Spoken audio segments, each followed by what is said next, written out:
우리 성도님들 한 6시 동안 또 평안하셨습니까? 오늘 참 많이 덥대요. 집에 있으니까 오늘은 에어컨을 안 켤라고 했는데 너무 더워가지고 도저히 못 이겼어가지고 가자 그랬습니다. 가자 그런 게 아니고 나는 간다 그랬어요. 여기 오면 좀 시원할 것 같아가지고. 그런데 저 산에 가보라 그래가지고 거기 갔는데 그 사람들은 일을 하는데 옆에 서가지고 가만히 있는데도 땀이 막 얼마나 땀이 줄줄줄 흐르는지 참 오늘 참 많이 더웠습니다. 그런데 우리에게는 예수 이름이 있다 그러지요. 예수 이름은 아까 우리 찬미 부르면서 예수 이름은 세상에 뭐가 된다 그랬습니까? 예수 이름은 세상 소망이 되시고 예수 이름은 우리의 기쁨이 된다고 우리가 찬미를 불렀습니다. 우리 예수 이름으로 우리가 더위도 이기시고 예수 이름으로 하늘 소망 가운데 기쁨으로 비록 덥지만은 날씨는 우리를 짜증나게 하지만은 우리 예수님 생각함으로 기쁨으로 살아가게 되길 바랍니다. 우리 하나님 말씀 마태복음 3장 16절에 있는 말씀을 제가 올려놓았습니다. 3장 16절 17절입니다. 보입니까? 예, 보이면 우리 같이 한번 읽어보겠습니다. 예수께서 시작. 예수께서 침례를 받으시고 곧 물에서 올라오실 때 하늘이 열리고 하나님의 성령이 비둘기같이 내려 자기 위에 임하심을 보시더니 하늘로서 소리가 있어 말씀하여 하시되 이는 내 사랑하는 아들이요 내 기뻐하는 자라 하시니라. 아멘. 하늘에서 예수님께 소리가 들렸습니다. 이는 내 사랑하는 아들이요 내 기뻐하는 자라. 제가 이 아들이라고 하는 이 이름에 대해서 아주 여러 번 제가 계속해서 말씀을 드리는데 이 아들이라고 하는 걸 제가 무엇 때문에 자꾸 말씀을 드린다는 생각이 드는지 여러분들 이해가 됩니까? 아들이라고 하는 이 이름은 아들 아들이나 자녀나 아들이나 딸이나 다 똑같습니다. 이 자녀라고 하는 이 이름은 그냥 주어진 것이 아니다 하는 겁니다. 특별히 예수님에게 아들이라고 이렇게 불려진 이 이름은 예수님이 하나님의 아들입니까? 예수님의 그분의 원래의 신분이 하나님의 아들입니까? 아니잖아요. 그분은 원래 아버지이셨습니다. 하늘 아버지 영광 가운데 가장 존귀하고 모든 우주의 높임을 받으시고 찬양을 받으신 그런 아버지께서 뭐가 되셨다까요? 아들이 되셨다. 그 아들 예수님께서 아들 되심으로 누구를 또 아들 삼아 주셨다 하는 겁니까? 원래 하나님의 아들로 창조함을 받았는데 그들 본인은 아니지만은 결과적으로는 하나님이 싫다고 하나님을 떠났습니다. 본인은 아담과 하와가 미혹을 받아가지고 본인은 아니지만은 결과적으로 우리는 하나님이 싫습니다. 우리는 사단을 선택하겠습니다. 라고 그렇게 해서 하나님을 떠나가지고 사단의 백성, 사단의 아들과 딸이 되어버렸습니다. 그들을 구원하기 위하여서 예수님께서 하나님의 아들이 되셔야 하셨다. 예수님께서 하나님의 아들이 되지 아니하셨다면은 우리를 구원할 수가 없다 하는 겁니다. 그래서 우리를 구원하기 위하여서 예수님께서 하나님의 아들이 되셨다. 그래서 이 아들이라고 하는 것은 아주 엄청난 그런 우리에게 은혜가 되는 그런 이름이다 하는 겁니다. 그래서 제가 지난번에는 아들이라고 하는 이름은 하나님의 은혜의 선물이었다. 이런 내용으로 우리가 같이 살펴보았지요. 우리를 사랑하시는 그 사랑으로 인하여서 하나님의 무한한 사랑으로 우리에게 나타난 히브리어 그 용어에 대해서 제가 말씀을 하나 드렸는데 다 잊어버리셨지요. 히브리서에 히브리어로 하나님의 그 놀라운 사랑을 우리에게 가르쳐주는 그 용어가 헤세드라고 하는 이런 용어가 있다 하고 제가 말씀을 드렸죠. 그래서 이 용어가 너무 좋기 때문에 세상 사람들이 자기들 상표에도 헤세드라고 하는 이름을 붙여가지고 하는 것들이 있음을 보게 됩니다. 죄인을 사랑하시는 하나님의 자비하심을 나타내기 위한 그런 글로 헤세드라고 하는 그런 글이 기록되었다 하는 겁니다. 예수 그리스도의 아들 되심은 후사와 관련되어 있다. 그렇게 제가 말씀을 드렸지요. 후사와 관련되어 있다. 그래서 이 아들이라고 하는 이름은 엄청난 그런 의미가 있다 했습니다. 그래서 우리가 성경 마태복음을 읽어보면은 예수님과 제자들과 그 대화하는 가운데 이런 대화가 있습니다. 이 세상 사람들이 나를 누구라 하더냐 그럽니다. 그러니까 더러는 이사야, 더러는 예레미야 선지자들 중에 한 명이라 하디다. 그러면은 너희들은 나를 누구라 하느냐 그랬습니다. 그럴 때에 앞에 나서기를 잘하는 베드로가 앞에 딱 나서서 주는 그리스도시요 하나님의 아들이시니이다 이렇게 대답을 했습니다. 베드로의 이 대답을 들은 예수님께서 뭐라 하셨는지 혹시 기억이 납니까? 베드로의 이런 대답을 들은 예수님께서 무슨 말을 하셨는가? 제가 성경을 올려놓지는 않았습니다. 거기 보면은 예수님께서 베드로에게 너에게 이런 것을 가르쳐 주신 것은 혈육이 아니라 하나님께서 가르쳐 주셨다. 그렇게 말씀하셨습니다. 네가 진짜 복이 있다. 다른 말로 하면은 너에게 영생이 있구나. 이런 말씀을 주님께서 하셨다 하는 겁니다. 다른 말로 하면은 예수님이 하나님의 아들이다라고 하는 이 사실을 바르게 깨달으면은 그렇게 바르게 깨닫는 사람에게 바로 영생이 있음을 성경은 우리에게 가르쳐주고 있다 하는 겁니다. 우리 여러분들 예수님께서 하나님의 아들 되심에 대해서 바르게 이해를 하셨습니까? 예수님께서 하나님의 아들이시다라고 하는 이 사실을 바르게 이해를 하셨어요? 제가 조금 전에 말씀을 드렸지 않습니까? 원래는 하나님이셨는데 우리 죄로 인해서 하나님을 버리고 사단의 아들이 된 우리를 구원하기 위하여서 예수님께서 하나님을 비우시고 자기를 비우시고 하나님을 비우시고 뭐가 되셨다고요? 아들이 되셨다. 그것이 아들이라고 하는 이름의 의미입니다. 그 사실을 깨달을 때에 깨닫는 사람은 바로 뭐가 있다고요? 그것을 깨닫는 사람은 바로 영생이 있다. 구원이 있다. 이런 말씀을 성경은 우리에게 말씀을 해주겠습니다. 그래서 예수님께서 하나님의 아들이심을 깨닫는 것은 신앙의 가장 기초적인 내용입니다. 그래서 우리 비록 연세가 드셨지만은 이 정도는 우리가 이해하고 있어야 된다. 예수님께서 원래 하나님이셨는데 하나님 우리를 구원하기 위하여서 하나님을 비우시고 하나님을 버리시고 아들 되어 이 땅에 오셔서 하나님의 아들이 되셨다. 이것이 구원의 기초적인 내용이다라고 하는 겁니다. 오늘은 이제 그 아들이라고 하는 그 의미를 바르게 이해하는 것이 영생이라고 했는데 그 아들의 신분에 대해서 오늘 조금 함께 좀 살펴보도록 하겠습니다.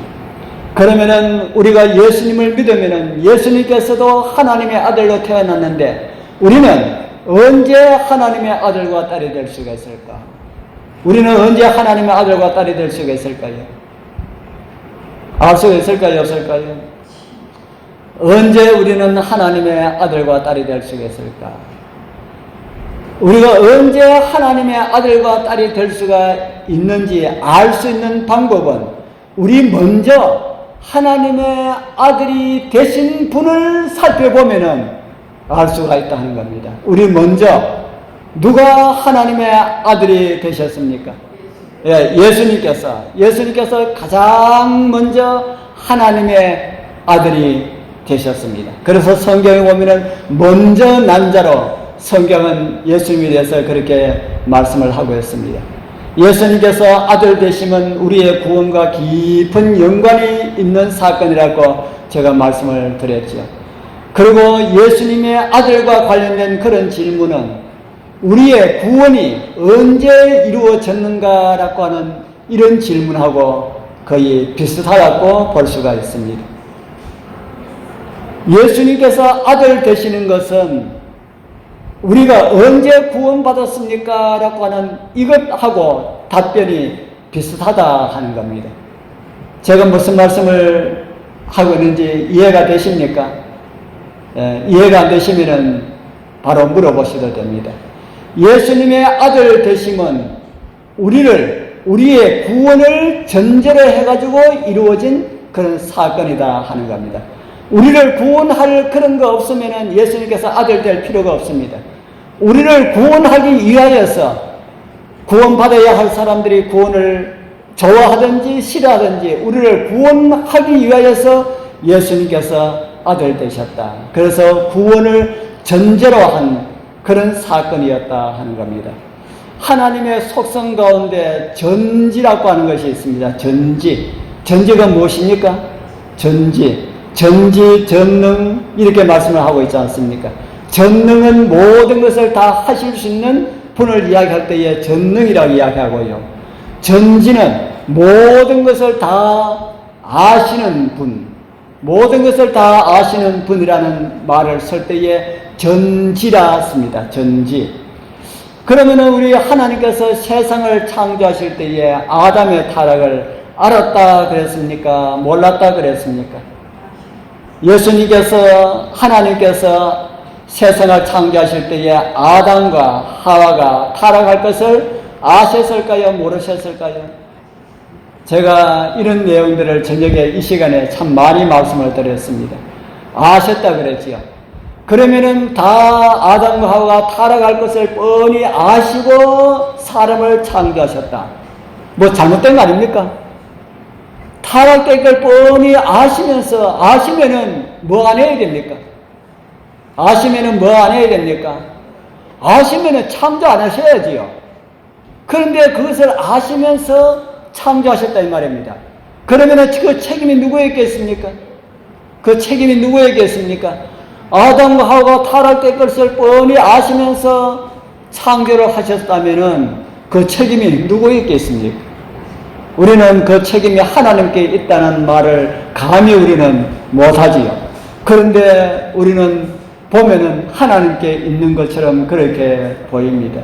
제가 이런 이야기 언제 한번 드렸죠. 산모가 뱃속에 있는 아기가 건강한지 건강하지 못한지 이제 병원에 가서 태아 검사를 해보니까 죄송합니다. 아기가 기형입니다. 이렇게 이야기합니다. 낳아야 됩니까? 없애야 됩니까? 뱃속에서 아이가 기형인데 낳아야 됩니까? 유산을 시켜야 됩니까? 어떻게 해야 됩니까? 우리 왕년에 다 어머니로 다 이렇게 사셨던 분들 그렇다면은 어떻게 해야 됩니까? 젊었을 때에 아기가 뱃속에서 기형으로 크고 있는데 어떻게 해야 됩니까? 낳아야 됩니까? 지워야 됩니까? 요즘 TV 보면은 그런 사람들 참 많이 나옵니다. 뱃속에서 기형인 걸 뻔히 알면서 낳았다.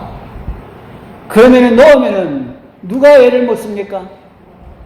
부모가 애를 먹죠. 그래서 낳아가지고 엄마하고 아들하고 그렇게 애를 먹어가지고 지난번에 우리가 그 TV에서 정말 감동적인 그 장면을 우리가 봤습니다.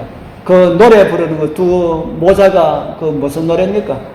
뭐 하루를 살아도 뭐 행복할 수 있다면 제가 그 가사를 참 안 좋아했는데 그거 듣고 난 다음에 참 가사 괜찮다 하고 그렇게 생각했습니다. 하루를 살아도 행복할 수가 있다면 나는 그 길을 택하고 싶어 라고 하는 이 두 모자가 그 노래를 부르는데 아이고 눈물을 흘리면서 그걸 들었습니다. 그래서 산모가 태아 검사를 하니까 이렇게 기형이고 몸이 안 좋은 걸 뻔히 알면서 넣으니까 평생 그 아이가 엄마가 죽을 때까지 고생을 하고 그렇게 책임을 다하는 그런 모습을 보면서 참 하나님 닮은 사람이다 라고 그렇게 생각했습니다. 사람도 놓으면 그렇게 책임을 다하는데 하나님도 책임을 다해야 됩니까? 안 해도 됩니까? 하나님께서 책임을 다해야 됩니까? 안 해도 됩니까? 예. 책임을 다하기 위하여서 뭐 하셨습니까? 책임을 다하기 위하여서 구속의 계획을 세우셨습니다. 지구를 창조하기 전에 아담과 하와가 범죄하면은 그들을 이런 방법으로 구원해야 되겠다라고 그렇게 다 창조 전에 구속의 계획을 다 세우셨다 하는 겁니다. 그럼 우리는 언제 아들이 되었을까? 우리 에베소에 보면은 이런 말씀이 있습니다. 에베소 1장 4절에서 5절에 보면 이런 말씀이 있습니다. 같이 한번 읽어볼까요? 곧 시작. 곧 창세 전에 그리스도 안에서 우리를 택하사 우리로 사랑 안에서 그 앞에 거룩하고 흠이 없게 하시려고 그 기쁘신 뜻대로 우리를 예정하사 예수 그리스도로 말미암아 자기들의 아들들이 되게 하셨다. 이 말씀을 가지고 어떤 사람들은 창세전에 구원받을 사람과 받지 못할 사람들을 다 이렇게 예정해놨다, 준비해놨다 이렇게 주장하는 사람들이 있습니다. 이 말씀은 그 말씀이 아니고요. 제가 이 말씀을 아주 이해하기 쉽도록 제가 칠을 해놨습니다. 칠해놨는 것만 읽으면은 이렇게 됩니다. 곧 창세전에 그리스도 안에서 우리를 택하사 예수 그리스도로 말미암아 자기의 아들들이 되게 하셨도다. 하셨으니 이렇게 읽어도 될까요? 아니면은 이렇게 읽으면 안 될까요? 제가 칠해놨는 것만 읽어도 될까요? 중간에 거 빼버리고 이렇게 읽어도 될까요? 하나님 말씀을 빼면 안 되는데 그렇게 읽으면 안 됩니까? 예. 성경은 가감하지 말라 그랬는데 빼고 하면 안 되잖아요. 그런데 우리가 이해하기 위하여서는 이렇게 읽어도 됩니다. 이 말씀의 뜻은요, 창세전에 그리스도 안에서 우리를 택하사 예수 그리스도로 말미암아 자기의 아들들이 되게 하시는데 이걸 좀 구체적으로 이야기하기 위해서 설명하면서 기록하기 위하여서 이렇게 여러 줄로 그렇게 기록을 했다 하는 겁니다. 그러면 하나님은 언제부터 우리의 아버지가 되셨을까요? 하나님은 언제부터 우리의 아버지가 되셨을까? 제가 아까 우리 예수님께서 이 땅에 사람 되어 오시기 전에는 아버지셨다 그랬지요. 그 말씀이 이사야 9장 6절에 있습니다. 이사야 9장 6절에는 이는 예수님은 한 아기가 우리에게 낳고 예수님께서 아기로 우리에게 태어나셨고 한 아들을 우리에게 주신 바 되었는데 하나님께서 아들 되어서 우리에게 주신 바 되었는데 그 어깨에는 정사를 메었고 그 이름은 그분의 이름을 이야기하면은 기묘자라 모사라 전능하신 하나님이라 영존하시는 아버지라 평강의 왕이라. 누구에 대한 말씀이랄까요? 예수님께서 아들 되어서 이 땅에 오시기 전에 그분의 신분이 어떤 분이라 그럽니까? 예, 아버지, 우리의 아버지가 되신다. 아버지라도 무슨 아버지라고 말합니까? 여기에 아버지라고 하는 말씀 앞에 어떤 말씀이 있습니까? 영존 그러죠. 영존이 무슨 말일까요? 영존. 참 성경에 전부 어려운 말을 써놔가지고 참 이해하기 힘듭니다. 그죠? 영존, 영원히 존재하시는 아버지. 지금 예수님은 아버지로 존재하고 계십니까? 아들로 존재하고 계십니까?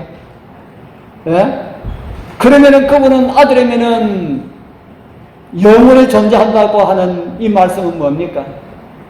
예수님은 지금은 1인 2역을 하고 계십니다. 뭐도 계시고 뭐도 되시고 뭐도 되시고요. 하나님 아버지도 되시고 뭐도 되시고요. 하나님 아들도 되시고 참 어렵지요. 예수님께서 지금 1인 2역을 하고 계신다 이 말입니다. 그분의 인성으로는 영원한 아들이 되셨고 그분의 신성으로는 영원한 아버지로 계시는 그런 분이 바로 예수님이시다. 그렇게 성경은 우리에게 가르쳐주고 있습니다.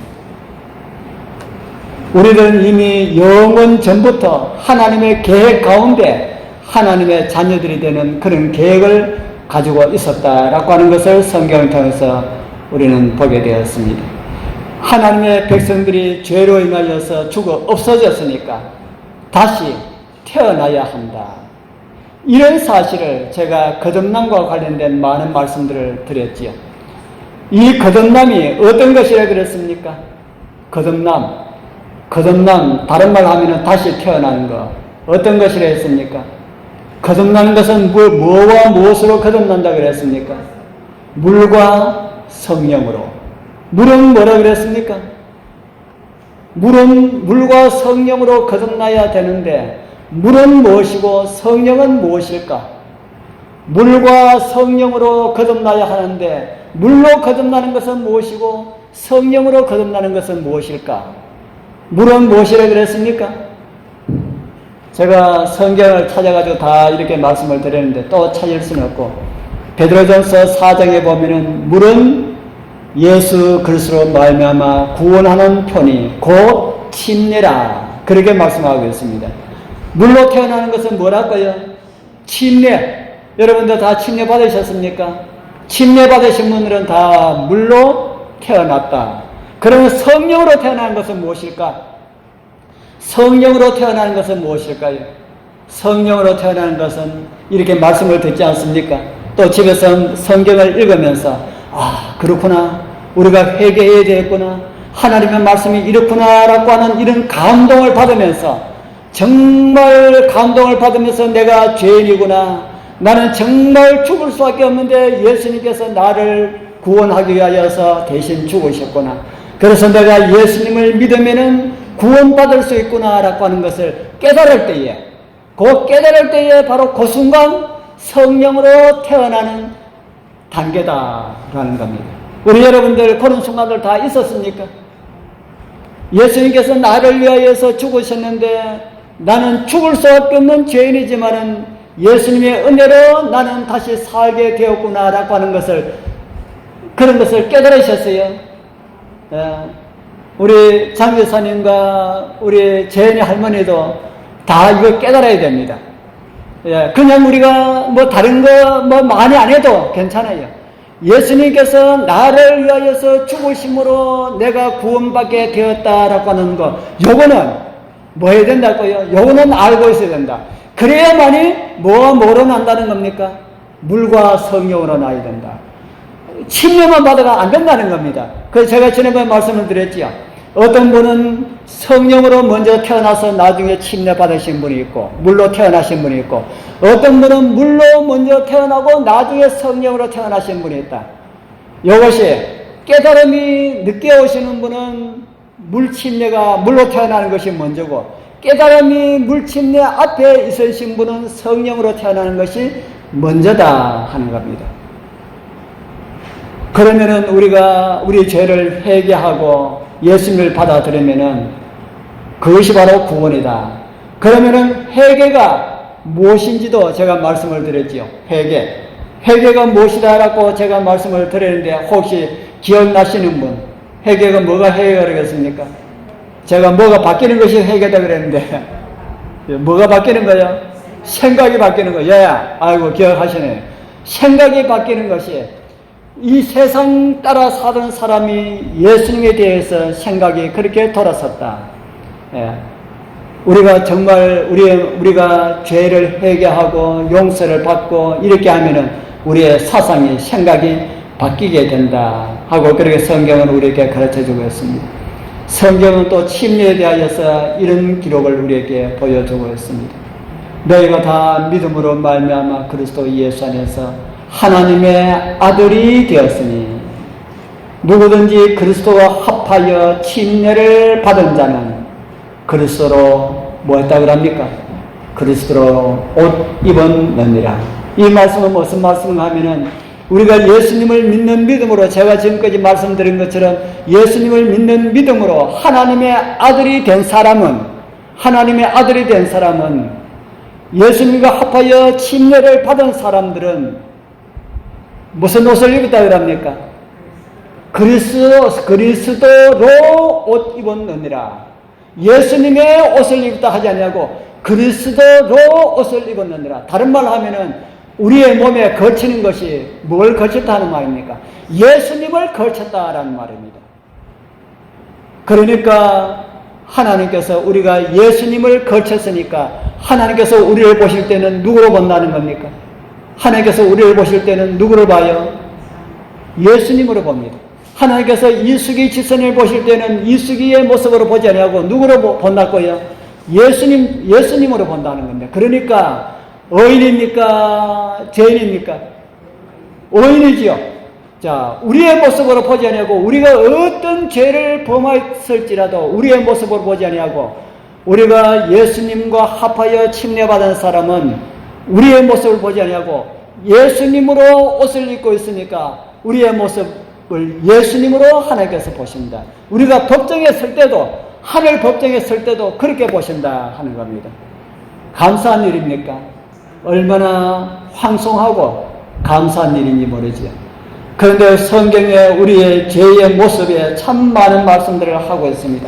그런 죄의 모습들이 있지만은 예수님의 의, 예수님께서 이 땅에 죄 한 번도 짓지 않고 살으셨던 그 예수님의 의로 우리를 다 이렇게 가르워 주신다. 그렇게 성경은 우리에게 가르쳐주고 있습니다. 그런 사람들을 성경은 또다시 이렇게 우리에게 말씀을 하고 있습니다. 사랑하는 자들아, 우리가 지금은 하나님의 누구라 그럽니까? 예, 하나님의 자녀라. 장래에 어떻게 될 것은 아직 나타나지 아니하였으나 그가 나타내심이 되면은 우리가 누구와 같은 줄을 우리가 그와 같을 줄을 아는 것은 그의 계신 그대로 볼 것임을 인하니 지금은 우리의 예수님의 옷을 입고 하나님께서 그렇게 보시지만은 우리가 구원받아서 하늘에 가면은 우리의 모습이 누구의 모습과 같이 된다 그랬습니까? 예수님의 모습과 같이 된다. 예수님의 옷 입지 않아도 예수님의 모습처럼 우리가 변함을 받게 된다. 그렇게 말씀을 하고 있습니다.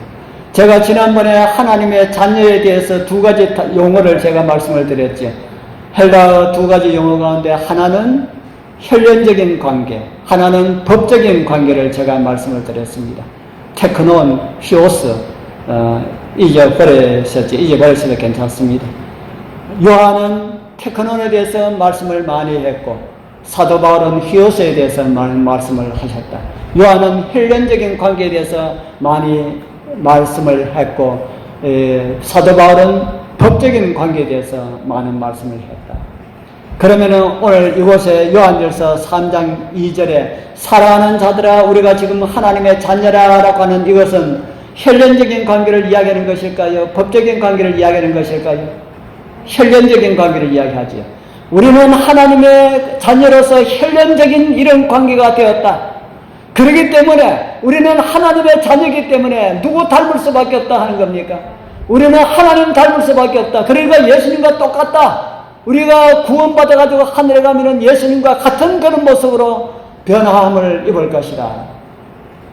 왜냐하면 우리가 그분께서 계신 그대로 우리는 볼 수가 있다. 그렇게 성경은 우리에게 가르쳐 주고 있습니다. 우리는 처음부터 하나님의 자녀가 아니었습니다.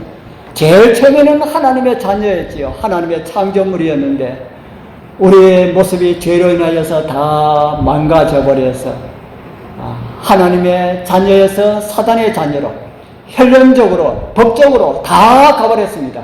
다 가버렸는데 예수님이 오셔서 혈연적으로도 회복해 주시고 법적으로도 회복해 주시고 다 회복해 주셔가지고 법적으로도 사단이 고소할 수 없고 혈연적으로도 사단이 고소할 수 없도록 우리 예수님께서 그렇게 만들어 주셨다. 그래서 성경에 아무도 우리를 고소할 수가 없다 하는 겁니다. 자, 우리 이 나라에 대해서 우리 대한민국 백성이 되려고 그러면 어떻게 됩니까? 대한민국 백성이 되려고 그러면 어떻게 됩니까? 우리 은서가 대한민국 백성인지 아닌지 모르겠네. 아버지가 출생신고 했을까 안 했을까요? 대한민국 진짜 백성이 되려고 그러면 부모가 자녀를 낳아가지고 이 나라 백성들로 만들려고 그러면 어떻게 됩니까? 출생신고를 반드시 해야 됩니다. 낳아가지고 출생지하고 그냥 키우면은 이 나라 백성 아니에요. 이 나라 살기는 살지만은 이 나라 백성 아닙니다. 뭐로 이 나라 백성이 아니라 하는 겁니까? 법적으로 아니다는 거지요. 그래서 하려 그러면은 출생신고를 해야 된다. 성경에 하나님의 백성들도 혈연적으로 법적으로 태어났으면은 뭐 해야 된다고요? 출생신고 해야 된다.